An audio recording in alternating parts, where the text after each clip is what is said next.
Tuesday, April the 24th edition of the Carolina Weather Video. I'm meteorologist Matthew East here with you after a pretty chilly Monday with highs in the 50s across a lot of the region. It's going to be a little bit milder today, some highs in the 60s, and of course had some mountain snow as we went through yesterday, enough to whiten the ground in a good number of mountain spots. And then the snow totals increased as you went north into the Virginias and north from there into Pennsylvania in western New York. What's left of that big April snowstorm is some areas of snow showers here over western parts of Pennsylvania and western New York State.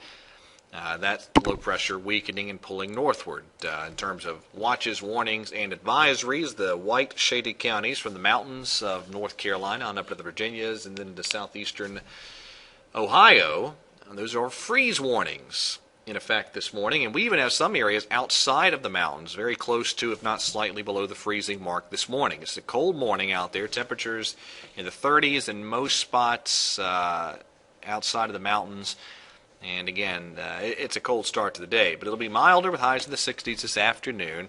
This big upper-level low and trough gradually working its way eastward and out of the area. Now, as we get into the day Thursday, this little piece of energy swings by pretty far to our north, but it looks like it's going to be enough to kind of brush into the region and bring the chance of some showers and thunderstorms. And then another system carves itself out on Sunday. Now let's talk about this afternoon. I'm going to throw in the chance of a few isolated showers or thunderstorms as we go through this afternoon to this evening. This is one of the high-resolution models. This is valid at 6 o'clock this evening, and you're looking at really just a kind of an isolated coverage of some showers and storms across the region. And even though the dew points are extremely dry, might actually be some gusty winds with a couple of thunderstorms if they do form as we get into this afternoon. GFS kind of indicating that chance of a few isolated showers or storms today as well, with highs in the 60s. Tomorrow looks like a dry day. I'm going to go with the kind of a dry forecast across the region. Milder too, some upper 60s and lower 70s for highs. Thursday, though, that, again, system brushing by to the north kind of drops a cold front into the region, and that'll bring the chance of some showers and storms later Thursday, especially the farther north you go in the area.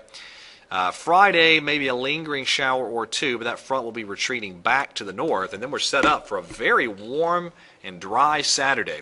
Highs should be well into the 80s for highs Saturday afternoon, and then our next cold front drops in on Sunday. That's Sunday evening on the GFS, so it looks like by Sunday afternoon, Sunday night, the chance of some showers and storms, and then cooler again. Those are some pretty howling northeast winds on Monday on the GFS here.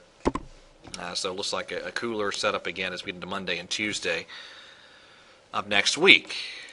All right, so that is it for today's edition of the video. Thank you for watching. Have a wonderful day on this Tuesday, and God bless.